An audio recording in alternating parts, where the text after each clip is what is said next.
Why do we suffer at the hands of these politicians? Don't you know politicians work for you? You're the boss. You hire them and you fire them. Look at their campaign. You know what they do? They audition. Yeah! When you put them on the job, if they're not doing the job, then you fire them. Because you're in control. From the city to the state to Congress to the president. You run this. Well, hello again. This is Jerry Williams from Talk Labor, and we're back here talking about what? Labor again. Not only labor, but some of the other things that's going on in the community. And I guess first thing I want to talk about is, we want to get to the crazy guy in the White House and things like that, Congress, all that. But let's start off by talking about what's going on with this coalition at the Chicago Transit Authority pensioners, CTA pensioners, and the coalition. Let's talk about what it is and what it's not. Now, you've gotten people that, I don't know, they want to see it destroyed. They don't want to pensioners to protect their own pension. They've been doing this kind of stuff for quite a while. There's one young lady that goes by the name of Sally. She's a Hispanic young lady. She goes and just lies and lies and lies on the coalition. One of the big lies that I heard recently is, and let's say that, let me say this. We are strong. We've got about 500 members. I told you we're going to get to 5,000. But a person came back and told me that these individuals were saying that, Jerry said we got to collect $60 from everybody to help the litigation with the lawsuit. That's not true. That is a lie. We don't collect money to help with the lawsuit. The lawyers are doing that pro bono. We get paid, they get paid. Nothing to do with a lawsuit. I think that some of the officers in the coalition, and to which I agree, are saying that we can't function just by being friends and whatever. We got to take care of our pension. There are going to be times when you need to have funds. And one of the things I think he has suggested is that members pay like $5 a month or $160 a year fee to help with some of the things you have to do with the lawyers, not the health care, not the lawsuit lawyers. They're taking care of themselves. But lawyers, when we get ready to file our case with the CTA that says that we should be sitting on that board down there, pensioners should be sitting on that board. This is what they're fighting us about. And they got people like this girl running out there lying to people about different things and don't know what she's talking about. You're going to need things like, whatever, little miscellaneous things like buying ink, paper, stamps, and stuff like that. That's what that's about. One thing about us, we look at each other like, he wants to steal this or take that. Folks, anybody that know me, know that I'm not hard up. I don't need to change. I don't need anybody's money. And the other guys that work with the coalition, they don't either. But we also have a check and balance. So anybody that's a member of this coalition can come and look at any finances they want at any time. Everything's accounted for. There's no junk done here. We're here to take care of our pension, and that's what we're going to do. And no matter who try to stop us, what lies you put out there, we are going to take care of that pension. Okay? Run and tell that to the CTA. And that's what you do. When we filed a lawsuit, we had people that were running back saying, these guys are up to something. What the hell could you be up to if you filed a lawsuit for a class action lawsuit for members, other than to get these people their money? So that's the kind of stuff I'm talking about with this coalition, folks. We are moving forward. We're going to have a meeting at the end of this month.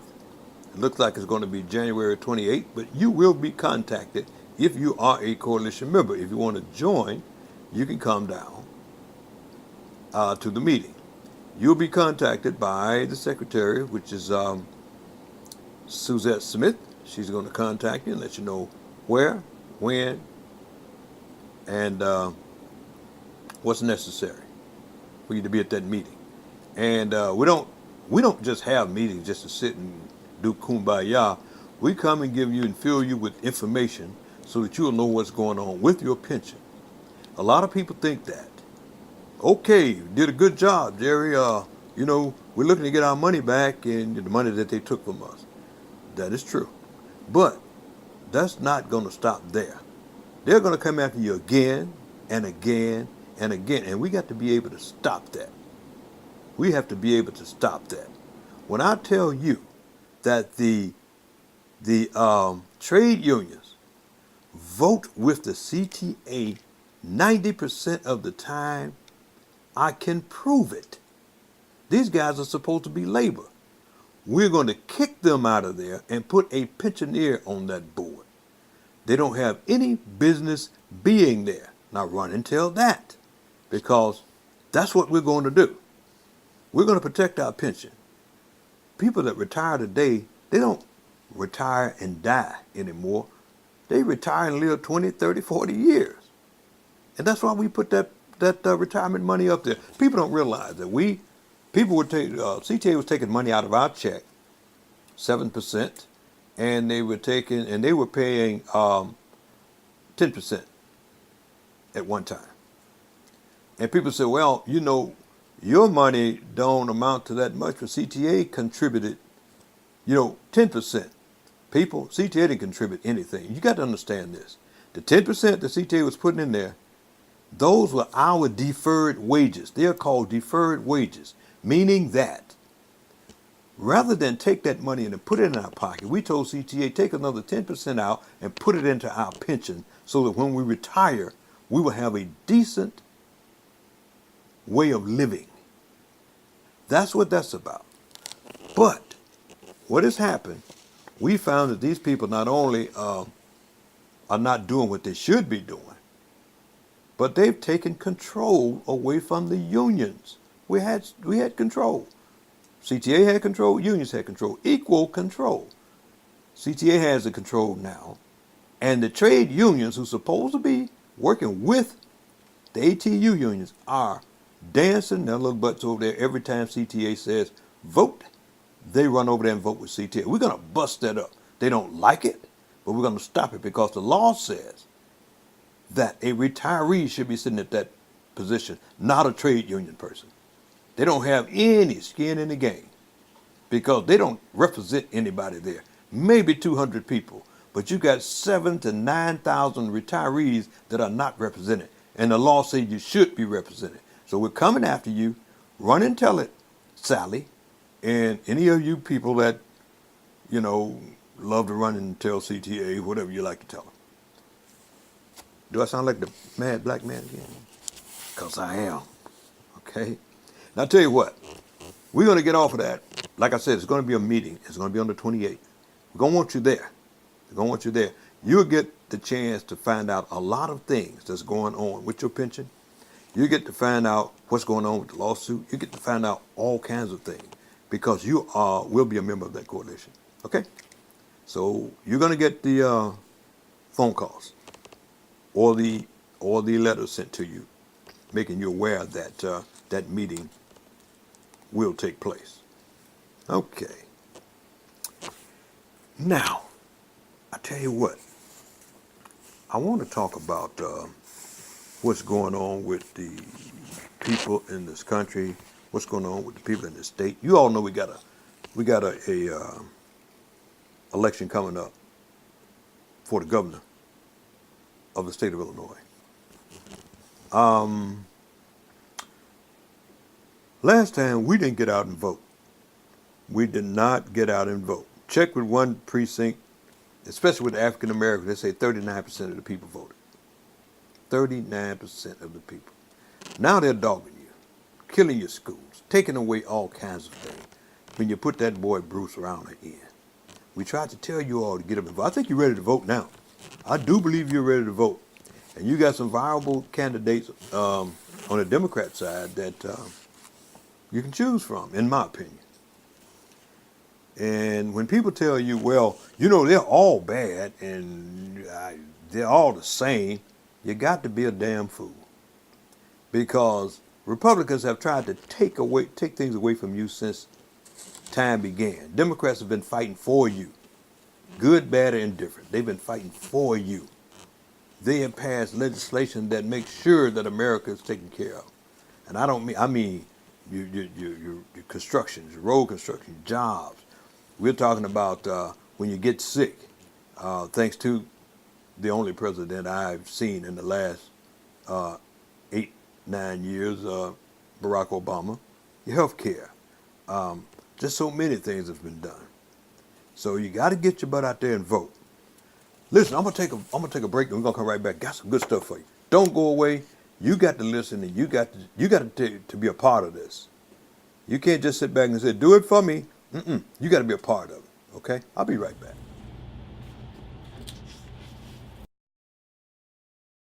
No, I don't know though. I'm scared. I mean, it's you're so Life is passing by so fast.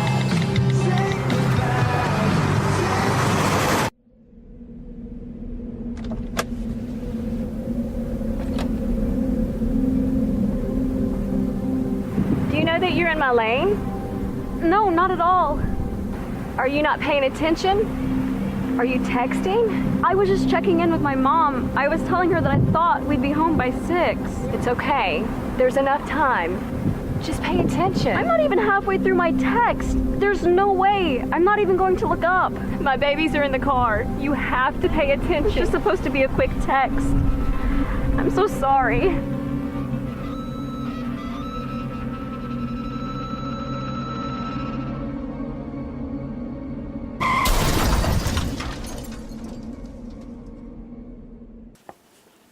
Okay, I'm back, and I want to talk to you a little bit about something that you probably don't know. You know these student loans that you have to pay? All of us are saddled with it, have been saddled with it. I think 35 governors and states are going to file a lawsuit because Congress, their families don't have to pay student loans back. You didn't know that, did you? They don't have to pay. Their family members are exempt from having to pay back student loans. Does that make any sense to you? Maybe it's just me, but why should they get the privilege of not paying student loans back and charge other people? First of all, nobody. I was a stout and still love this lady, Hillary Clinton supporter, because like I said, this lady was more qualified than anybody that ever stepped into that office in modern time. Even my buddy Barack Obama, which I love, whom I love. But there was a guy that running against her that I had problems with. That was Bernie Sanders. One of the things that Sanders did and said was that nobody should be paying student loan. And he would work to try to get that done. And, you know, I thought that was great. I didn't think it would happen, but I thought it was great. Hillary Clinton said she would get work to knock some of that off and make sure that, you know, we can make it be affordable to students. But Congress, family members do not have to repay student loans. Look that up for yourself. You'll be shocked. You will be shocked at what you're going to find. I couldn't believe that. But that's what it is, folks.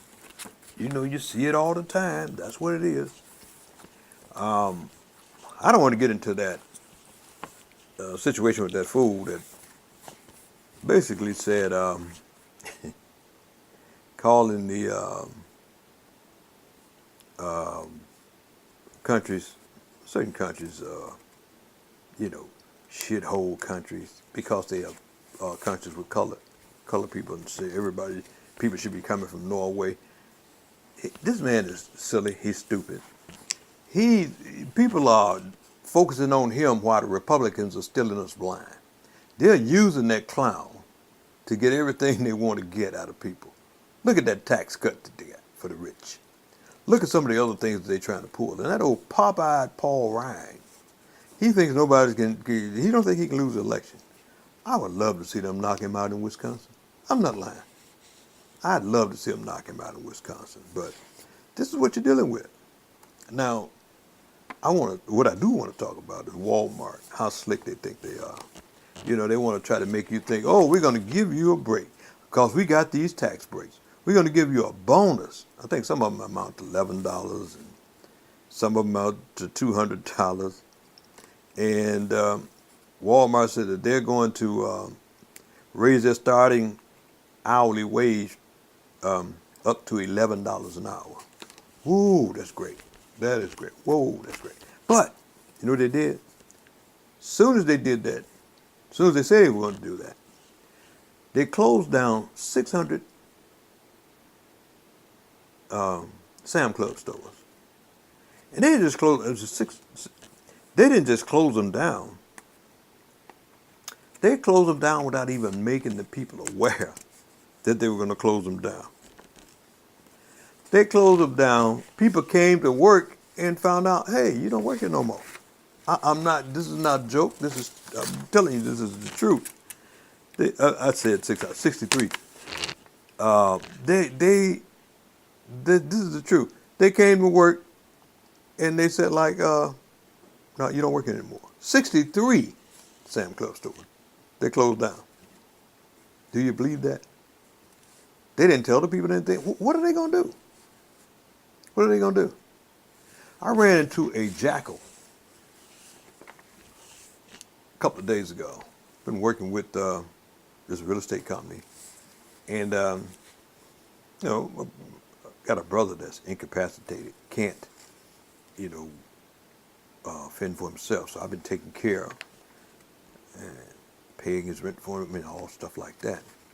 So they changed this building that he stayed in. They changed real estate companies. Somebody came in and bought the building. So this guy says he wants everybody in there to get out. This is at Oak Park. He wants everybody in there to get out. I find in that building, and these are very upstanding citizens, every one of them. Nobody's done anything, no criminals. But he just wanted all of them out. And I happened to go around and find out that they're all black. And I'm not going to renew your lease. This is what he told everybody. I'm not going to renew your lease. He told my brother that. He told me, actually, because I was taking care of it. Told another young lady that lives there, and she said she didn't understand it. She's been living there 29 years, and they just said, you got to go. And she said, I don't have nowhere to go. They just told me I got to go. I said, this is so ridiculous. And so reached out to talk to the people. Never talked to anybody as racist as that guy that I spoke to. I think his name was Jim in my life. And you know, I'm trying to talk to the guy, and he said, well, we can do anything we want. I said, you can't do anything you want. Well, we can just take over and we can go to court. I said, go to court. You know, I didn't just get off the banana boat yesterday. I know what it takes to go to court. But you should not be putting these people out like that. You should give them opportunity to find them an apartment. If you want to take over this building and do what you... I mean, it was so ridiculous. Till I invited him to have lunch with me. He asked me, he says, well, you threatening me? Well, no, I want to have lunch with you. We need to speak face to face. Oh, you want to start something? And I said, no, I love you. Let's just meet face to face. And he says, I'm not going to meet you face to face, but I'm going to do what I have to do. I said, well, my advice to these people, don't move, don't do anything. Go to court.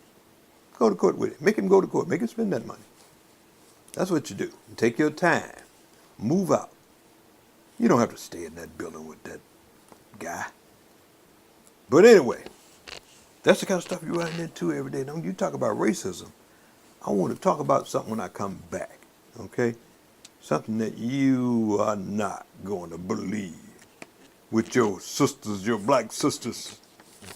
I'll be right back.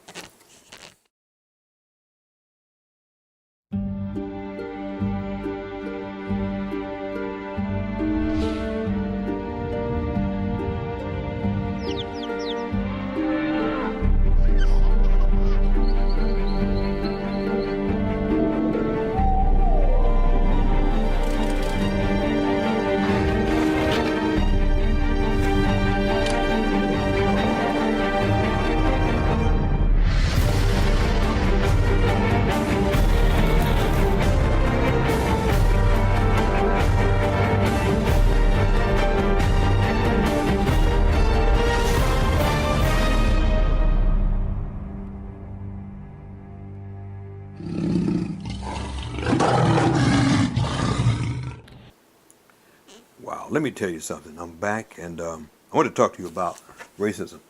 Now, you know, we all know this orange-haired guy is a racist. Been a racist all his life. Nothing new. We're not accepting it. We don't like it, you know, and we don't have to just continue to do those, you know, do or go every day and say, oh, well, you know, this is the way it is. No, stay mad, stay upset, because we want to get him and a whole bunch of these clowns out of there. Not just you, African Americans and brown people. White people feel the same way you do. This country's not built for that. But I happened to be looking the other day at a program, and I saw two of my Nubian sisters discussing the racism attributed to the guy that's in the White House right now. You will not believe one of them. And one of them you will believe, but it's such a great thing to see. You see the idiot, and I call one of them an idiot. You see what an idiot this young lady is, and then you see how intelligent the other young lady is. And this is what gives me hope, courage, and joy listening to this lady. So I tell you what, sit back and look at this, and you know, you can email me and tell me what you think about it. talklabor@gmail.com. That there are a lot of people who are ignorant when it comes to the fact that there are people who are not doing very well. But based on the verbiage that he used, do you think the president is either a racist or is racially ignorant?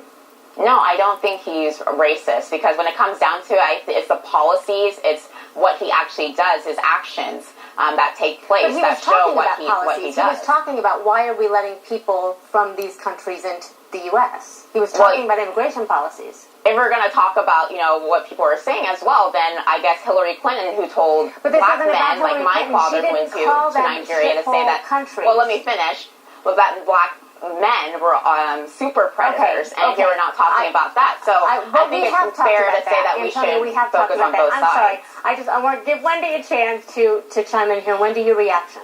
Absolutely. There's no gray area here. As a Nigerian immigrant, I am deeply offended by the president's racially charged comments. Not only are his comments racially charged, they're also statistically dubious. When we look at the figures, we see that 19% of white Americans have bachelor's degrees compared to 37% of Nigerians. And then 11% of white Americans have advanced degrees compared to 25% of Nigerians. So it's not just about saying comments that are offensive. It's also about saying things that are incorrect. And when we look at being a racist or a bigot, that's a moral issue. But when you transpose those same characteristics to the leader of the free world, then you have an administration who sets forth policies that nefariously impact black and brown people. We see this with DACA. We see this with the rollback of civil liberties with the DOJ. We also see this with the Muslim ban. So this is not about calling a group of people from a geographic location shitholes. This is about the shithole policies that are coming out of 1600 Pennsylvania Avenue. Tell you what, now what we want to do here. So we got there's an event coming up at the Park West. It's going to be featuring T.L. Williams and the Storm Chaser Orchestra. All the proceeds go to the young kids at Brown Academy. It's elementary school. And, you know, most of the time, when they cut things, they cut the arts programs out, like the band and, you know, any arts program. And they've been killing the kids in Chicago. So what has happened, this young man, T.L. Williams, has adopted a program called Symphony of Change. And that money that's raised at Symphony of Change go to exclusively to these kids buying instruments and stuff. They featured them on Channel 7, and they're going to feature them again on Channel 9 and 32, and a lot of them look for it. Buying instruments and stuff like that for these kids, and it's wonderful to see these little kids now realizing there's more to this life, there's culture to this life. Some of the young men that were before they were in the band was out there doing some things they shouldn't be doing. Principal said that they are now coming to school. They're so happy to be a part of this band. So I want you to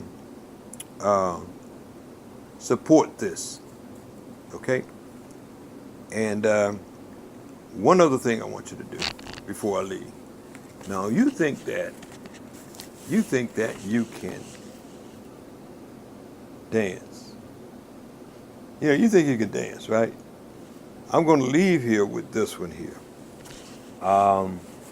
This is probably unbelievable, but I want to be just like this couple right here, my wife and I. We're going to be practicing on this stuff right now, man, because you think you can dance until you see this. And next week, we're going to be back at our next show, and we're going to have a couple of guests on, and we're going to talk about some more serious things that's going on in this country. So take a look at this next clip and tell me if you think you can dance. See you next time on Talk Labor.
Yeah.